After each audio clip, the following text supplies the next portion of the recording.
Assalamualaikum warahmatullahi wabarakatuh. Salam sejahtera untuk kita semuanya. Bismillahirrahmanirrahim. Alhamdulillahirabbil alamin. Wassalatu wassalamu ala asyrofil anbiya'i wal mursalin wa ala alihi washabihi ajmain amma ba'du. Yang saya hormati pembina Yayasan Tunas Rimba Perhutani. Yang saya hormati Ketua Yayasan Tunas Rimba Perhutani. Yang saya hormati seluruh pengurus dan Bapak Ibu Kepala Sekolah, Bapak Ibu Guru, dan seluruh hadirin yang hadir. Mari kita senantiasa memanjatkan puji syukur kehadirat Allah Subhanahu wa taala karena atas nikmat yang luar biasa berupa nikmat sempat dan nikmat sehat. Dua hal ini sangat berkaitan sehingga Bapak Ibu hari ini bisa hadir di tempat ini. Begitu pula saya hari ini bisa ketemu dengan Bapak Ibu. Bapak Ibu, kami mohonkan maaf karena sedianya Bapak Gubernur, Bapak Haji Ganjar Pranowo akan hadir secara pribadi di tengah-tengah Bapak Ibu. Demikian pula dengan Ibu Insinyur Yuni Astuti MA juga akan hadir, namun secara tiba-tiba ada acara lain sehingga tidak bisa hadir secara pribadi di tengah-tengah Bapak Ibu. Untuk itu beliau menugaskan saya dan beliau menyampaikan salam hormat untuk Bapak Ibu semuanya. Bapak Ibu yang kami hormati, ini saya tadi jujur Bapak Ibu merinding ketika dengar cerita Bapak Ibu perjuangan di berbagai wilayah di tengah-tengah perhutani, begitu ya Bapak Ibu ya. Di mana Bapak Ibu luar biasa perjuangannya untuk memberikan bekal ilmu kepada anak-anak kita mulai dari PAUD TK sampai dengan sekolah tingkat menengah. Ini luar biasa. Dan ini Bapak Ibu lakukan dengan begitu ikhlasnya. Kita memang harus membantu anak-anak kita, khususnya terkait dengan pendidikan. Hanya dengan pendidikan Bapak Ibu bisa merubah dunia. Dan tadi betul satu orang guru bisa memberikan, menciptakan, membentuk ribuan orang-orang hebat. Terima kasih untuk Bapak Ibu guru. Ya. Mohon izin Bapak Ibu, nanti akan saya menyampaikan materi sedikit tentang inovasi digital. Nanti saya diberi waktu berapa menit ini Bu? Ya. Monggo tolong materinya disampaikan. Sampai jam 8.50 mungkin Bapak. 8.50 ya? Yeah. Oh, berarti kurang lebih 4 jam ya? Oke. Tolong saya ditayangkan materinya, ya ini. Ini. Saya akan menghantarkan Bapak Ibu poin-poin tentang inovasi sekolah digital, wujudkan merdeka belajar dan karakter profil pelajar Pancasila. Ya, sebentar, jangan dulu. Nah, yang awal dulu Pak, dulu, jangan masuk ke sini dulu. Saya pengen cerita dulu. Bapak Ibu mungkin masih asing, bahkan tadi ke Bapak pembina yayasan pun tidak tahu BPTK itu apa. Ya, nomor ketujuh itu apa? BPTK Dikbud itu adalah suatu lembaga yang memiliki fungsi pengembangan teknologi informasi dan komunikasi pendidikan dan kebudayaan. Itulah tugas kami. Contoh yang sederhana, kami mengembangkan media-media ajar berbasis digital. Sehingga Bapak Ibu kalau akan menggunakan itu silahkan nanti bisa membuka di portal kami namanya Jateng Pintar. Di sana banyak konten-konten belajar mulai dari PAUD, TK, SD, SMP, sampai dengan SMA, SMK. Ya, nanti bisa dibuka di sana. Kami juga memberikan program-program peningkatan kompetensi, pelatihan-pelatihan terkait dengan pengembangan media ajar digital. Ya, misalkan Bapak Ibu akan mengembangkan media pembelajaran berbasis digital, video-video pembelajaran. Nah, itu tugas kami. Di kantor kami juga ada namanya jelajah angkasa. Nah, ini biasanya banyak, kalau kemarin sebelum pandemi itu banyak anak-anak dari PAUD, TK sampai SMA itu tidak henti-hentinya tiap hari ke kantor kami untuk menikmati simulasi tentang angkasa luar. Ya, itu nanti masuk dalam suatu studio ruangan khusus itu seperti di Dufan itu. Ya. Di kantor kami juga ada fasilitas untuk pengamatan bintang. Jadi kalau mau belajar mengamati bintang tidak harus ke Boska, silakan ke kantor kami. Kantornya dekat dari sini. Tadi saya dari kantor itu hanya 10 menit dari sini. Ya, silakan Bapak Ibu. Silakan nanti kalau pas ngajak anak-anaknya ke Semarang bisa mampir ke kantor kami di BPTK Dikbud Provinsi Jawa Tengah, Jalan Suratmo Tarupolo Tengah nomor 7. Nah itu ya. Nggak usah ribet-ribet Bapak Ibu telepon saya nanti. Karena kami punya prinsip pelayanan optimal, pelayanan prima tanpa ribet ya. Kami juga punya radio berbasis web. Sehingga kalau Bapak Ibu pengen mengajak anak-anaknya untuk perform di radio audisi kami, boleh. Ya, jadi nanti boleh, silakan. Nanti pas buat acara apa, nanti langsung on air gitu, bisa web.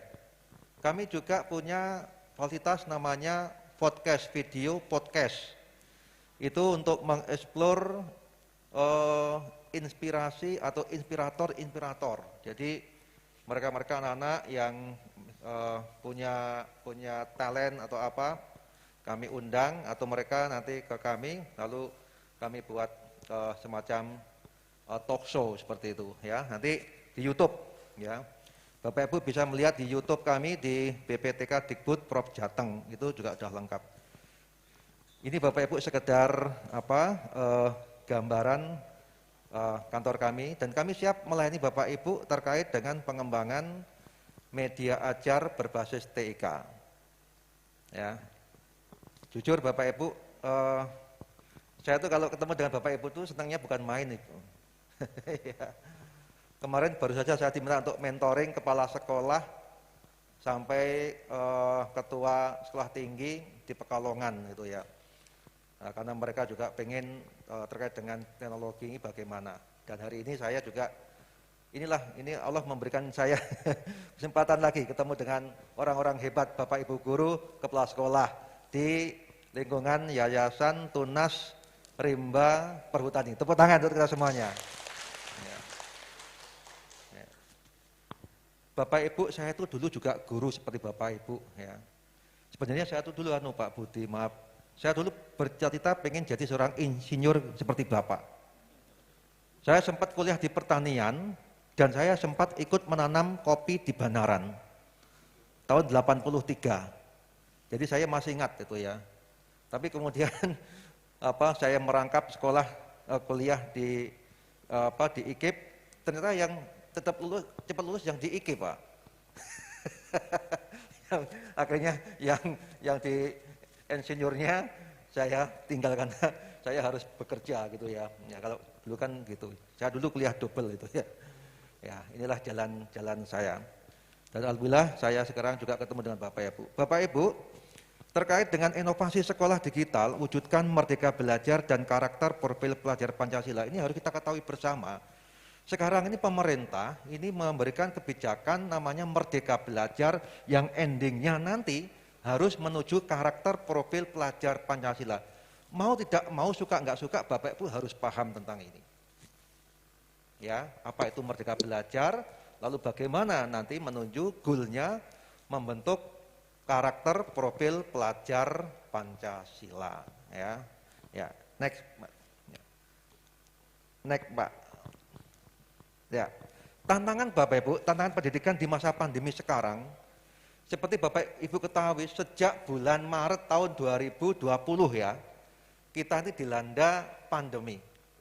Dan sejak itu Bapak Ibu, kita tidak diizinkan untuk pembelajaran tatap muka, tapi dengan daring. Ini juga menimbulkan masalah.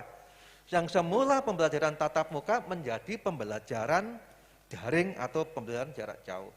Dari sisi Bapak Ibu guru juga demikian tidak siap, karena semula tidak memperkirakan kalau ada gelombang pandemi. Sehingga mulai dari kompetensi PJJ-nya juga, mulai dari kurikulumnya, mulai dari kemampuan membuat bahan ajar, mulai dari bagaimana menerapkan metodenya juga nggak siap. Dari sisi siswa juga demikian, mereka banyak yang belum kompeten dalam bidang digital atau TIK, juga keterbatasan kuota, juga keterbatasan jaringan internet, dan tidak punya HP dan laptop, misalkan begitu. Apalagi saya bisa membayangkan Bapak Ibu mungkin di daerah-daerah di perhutani, mungkin ini sangat jadi permasalahan yang sangat luar biasa. Saya bisa membayangkan Bapak Ibu, saya hampir tiap kali mendapat curhat dari Bapak Ibu guru kepala sekolah tentang ini. Bapak, di daerah kami itu blank spot, bagaimana kami bisa memberikan layanan? Lalu akhirnya kami berikan offline, ini aja Pak, ini dibawa aja, nanti diberikan teman. Nah seperti itu. Dari orang tua juga demikian, orang tua tidak memahami tentang PJJ, bahkan mengalami PHK, kemudian tidak bisa memantau PJJ, itu jadi masalah Bapak Ibu. Nah, masalah sekolah juga terjadi, karena sekolah belum punya platform untuk pembelajaran e-learning, ya, atau yang dinamakan learning management system itu belum punya. Ini juga jadi masalah, karena untuk pembelajaran jarak jauh ini sangat vital diperlukan bagi seorang guru, dan sekolah harus memfasilitasi. Ini Bapak Ibu. Tentu saja kemudian akumulasinya, komunikasi dengan semua pihak, stakeholder tidak bisa berjalan mulus. Ini menjadi tantangan kita di masa pandemi sampai sekarang ini. Terus Pak, lanjut, next. Tantangan era digital Bapak Ibu. Nah, Bapak Ibu, sekarang ini kita berada dalam suatu era digital yang luar biasa. Kita masuk di hutan, namanya hutan digital yang begitu cepat perkembangannya. Tahun ini Bapak Ibu, ini dari survei, di Indonesia itu pengguna internet itu ada 202,6 juta jiwa. Dari 274,9 juta jiwa penduduk Indonesia. Artinya tingkat penetrasinya ada 73,7%. Bayangkan Bapak Ibu, 73,7% itu pengguna internet. Ya, dari itu Bapak Ibu yang menghabiskan waktu untuk berinternet itu setiap harinya 8 jam 52 menit atau hampir 9 jam. Kalau begitu mulai dari jam 7 sampai jam 5 sehari penuh, ini mereka menghabiskan waktu untuk berinternet. Dan dari itu yang menghabiskan waktu untuk bermedsos, nah ini bermedsos, tiap harinya ada 3 jam 14 menit atau kurang lebih ya 3 jam lah. Berarti mulai jam 7, kalau di jam 7 sampai jam 10. Atau kalau mulai jam 10 ya sampai jam 11. Artinya apa Bapak Ibu? Kalau misalkan separuh dari ini adalah anak-anak pelajar, berarti ada sekitar 100 juta mereka yang menggunakan hal ini. Kalau ini nggak kita pahami dengan baik, nggak kita sikapi dengan baik, maka akan menjadi bumerang. Teknologi digital itu sama dengan sisi mata pisau, yang satu bisa bermanfaat, kalau nggak hati-hati bisa memotong jari kita. Sama seperti itu. Itu teknologi digital. Next. Ya. Lalu Bapak Ibu, tantangan yang lain pesatnya jumlah media digital dan kemudian kemudian untuk memperoleh akses konten digital itu tidak diimbangi dengan kompetensi generasi muda untuk apa? Menggunakan media digital untuk pengembangan diri. Ini yang juga menjadi bahaya. Ya. Mereka hanya bermedsos saja tapi untuk pendidikan kompetensinya kurang. Lalu kehadiran berbagai smartphone berdampak pada minat baca. Bapak Ibu, ini kalau bisa, ya harus bisa ya, mulai dari TK itu harus benar-benar dimotivasi agar mengurangi penggunaan HP, ya. Karena kalau ini enggak kita rem dari sekarang, waduh Bapak Ibu luar biasa. Kemarin saya dapat curhat dari guru-guru SMP, SMA. Bapak, kami itu sedih. Loh kenapa sedih Bapak Ibu? Anak-anak kami sekarang itu membaca itu benar-benar sulit. Yang namanya perpustakaan kami itu jarang dikunjungi oleh mereka. Bayangkan Bapak Ibu. Dulu mungkin saya dengan Pak Putih mungkin hampir sama ya. Waktu sekolah dulu tuh kami kalau mau meminjam buku ya Pak ya, itu antri. Saya tuh harus ngelesot-ngelesot di perpustakaan dari pagi sampai siang baru mendapatkan buku. Sekarang buku tersedia, tetapi yang membaca sedikit. Itu yang terjadi, ya. Nah, kemudian masih maraknya konten-konten negatif berbau pornografi, radikalisme, terorisme, dan ekstremisme. Ini yang membuat kita miris. Oleh sebab itu Bapak Ibu sebagai guru ini adalah merupakan pintu gerbang utama untuk memfilter, ya, untuk memfilter anak-anak kita, mulai dari TK atau PAUD, ini harus menjadi filter.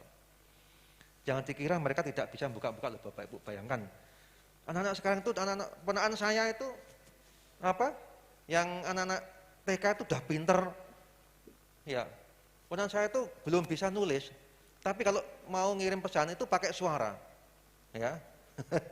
Pinter kan? Saya aja bingung itu. Pinter ya. Bahkan ketika saya pakai tulisan, itu gini pesannya. Pak D, Mbok jangan pakai tulisan, aku kan belum bisa membaca. Seperti itu. Mbok kayak aku Pak D, aku kan pakai suara. Waduh. Anak PAUD udah bisa kayak gitu. Ya, ini Bapak Ibu. Lalu perilaku berinternet yang tidak sehat, menyebarkan berita yang tidak benar atau hoax. Ya, bahkan yang sekarang pandemi pun juga menjadi hoax. Ini loh Bapak Ibu tantangan-tantangan kita.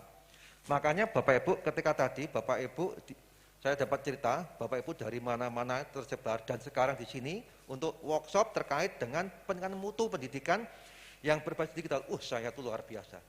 Hanya dengan teknologi digital Bapak Ibu kita bisa mengurangi hambatan dan menyelesaikan masalah terkait dengan PJJ ini. Karena dari itulah kita nanti bisa menembus ruang dan waktu dan kapanpun kita bisa menggunakannya. Next Pak. Ya. Nah, di samping tadi tantangan Bapak Ibu, ternyata kehadiran teknologi digital itu juga punya peluang, munculnya peluang kerja baru berbasis teknologi digital. Ya, toko online, Bapak Ibu mungkin sekarang sudah terbiasa, ada dokter online. Bahkan sekarang sudah berkembang namanya guru online. Bimbel online itu sudah terkenal. Ruang guru itu sekarang sudah marak Bapak Ibu, menjadi kebutuhan. Ya. Dulu tahun 2000-an saya sudah memulai memunculkan tentang penggunaan digital. Ya. Ternyata kehadiran sekarang itu luar biasa pesatnya. Lalu Bapak Ibu meningkatnya peluang bisnis e-commerce dan munculnya ekonomi kreatif. Ini Bapak Ibu menjadi peluang juga. Bapak Ibu mungkin di daerah perhutani itu juga bisa mengembangkan kreativitas ini. Misalkan kalau saya nggak salah dengar itu ada usaha madu, nah, gitu. Ada madu, gitu. Madu perhutani, itu kan luar biasa itu, ya. Karena saya termasuk konsumsi pelanggan madu perhutani Pak. Ya. Ya, itu. Lalu peluang aplikasi inovasi pendidikan. Bapak Ibu bisa membuat media-media ajar yang nanti Bapak Ibu bisa gunakan ini sebagai peluang. lalu membuka peluang berinovasi, misalkan membuat video tutorial, video inspirasi. Kami kemarin mendapat banyak masukan, kontribusi dari Bapak Ibu guru di daerah-daerah. Ternyata mereka mampu membuat video-video yang inspirasi Bapak Ibu. Ada yang bercerita tentang tempat tinggalnya, ada yang di daerah Blora kalau nggak salah, bercerita di dekat daerah hutan, kemudian dia cerita tentang bagaimana sulitnya tentang mengakses internet, lalu divideokan. Itu bagus sekali, ya. Dan itu ternyata mendapatkan penghargaan. Ini Bapak Ibu, ini peluang-peluang yang bisa kita ambil dari teknologi digital. Next, ini sebenarnya ada video, bisa nggak Mas Mbak? Video bisa nggak? Itu ada video tuh, bisa nggak? Nah ini Bapak Ibu. Syukur kalau nanti ini Bapak Ibu menggambarkan teknologi digital ke depan, ya. Ini. Bagaimana nanti teknologi digital itu digunakan untuk pembelajaran, dan ini luar biasa Bapak Ibu.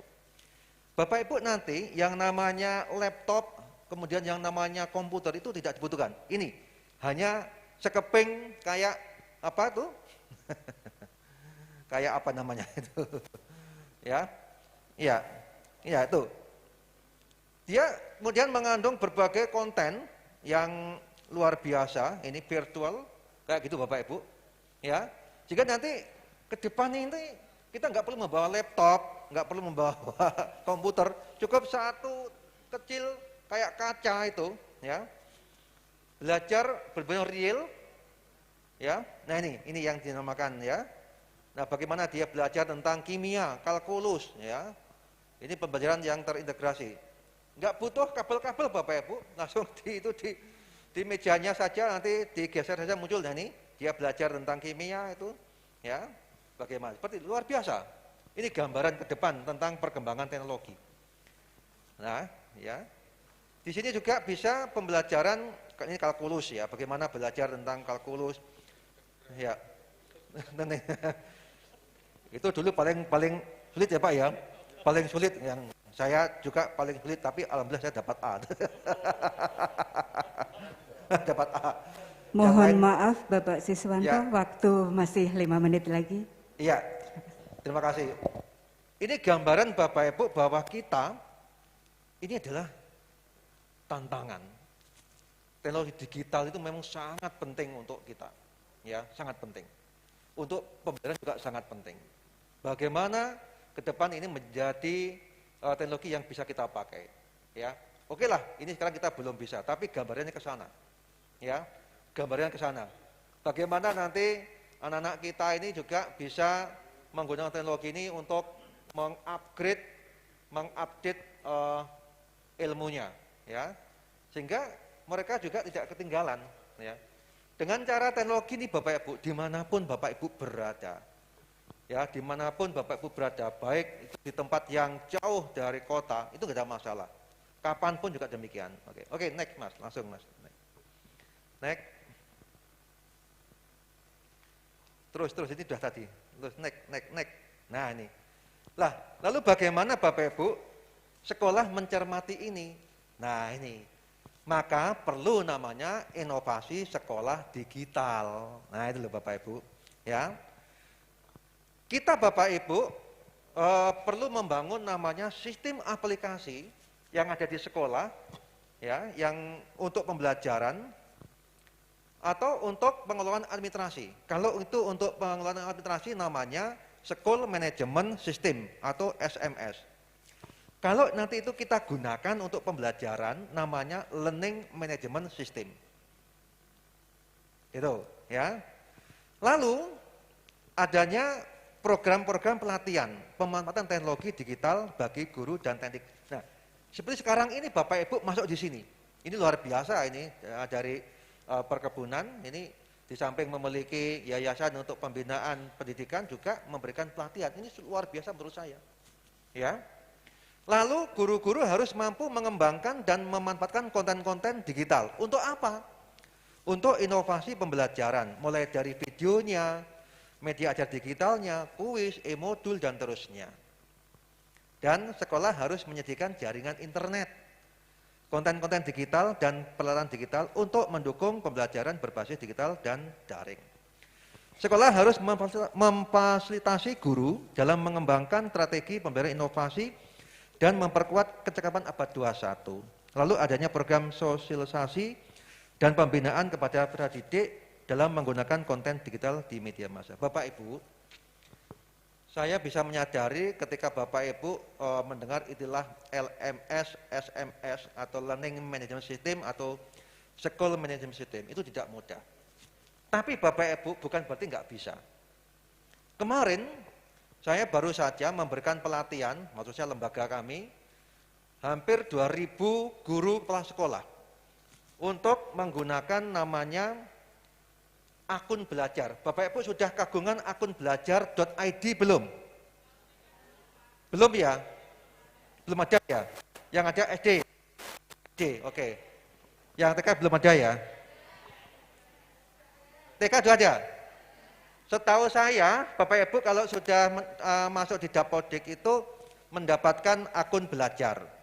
Begini Bapak Ibu, coba nanti Bapak Ibu browsing di portalnya Kemendikbud di akun belajar.id. Ya.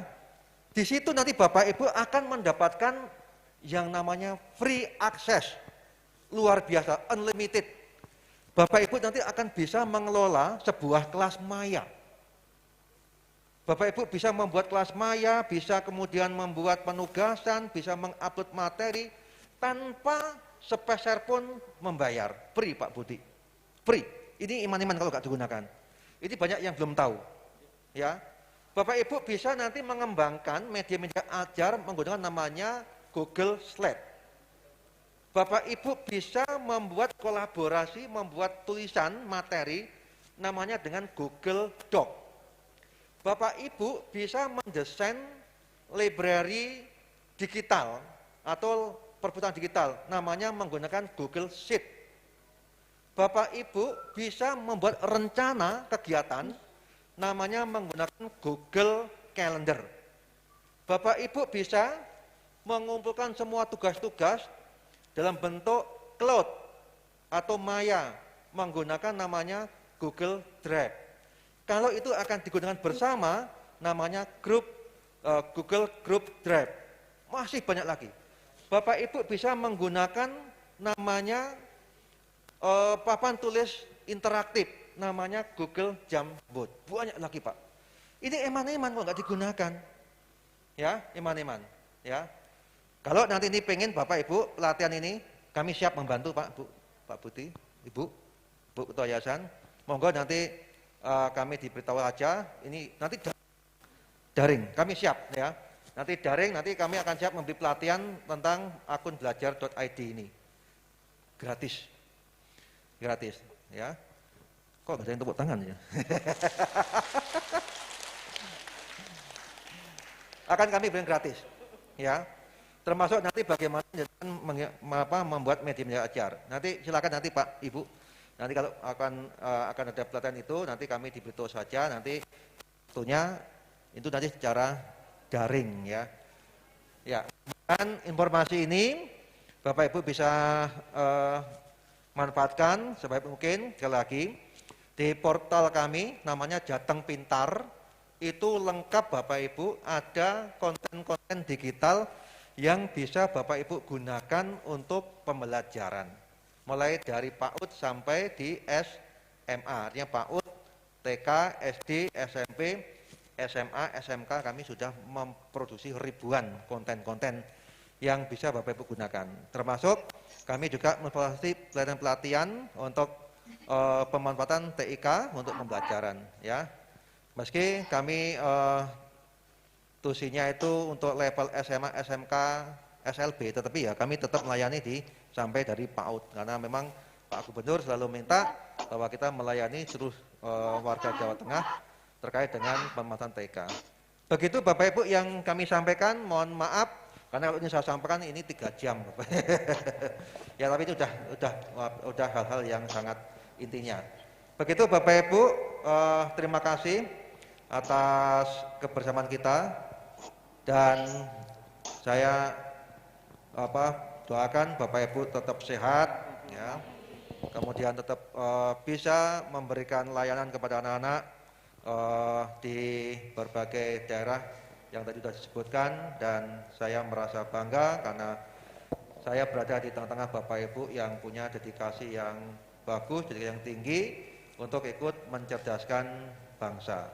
Bapak Ibu, terima kasih dan mohon maaf apabila ada tutur kata yang kurang berkenan. Wassalamualaikum warahmatullahi wabarakatuh.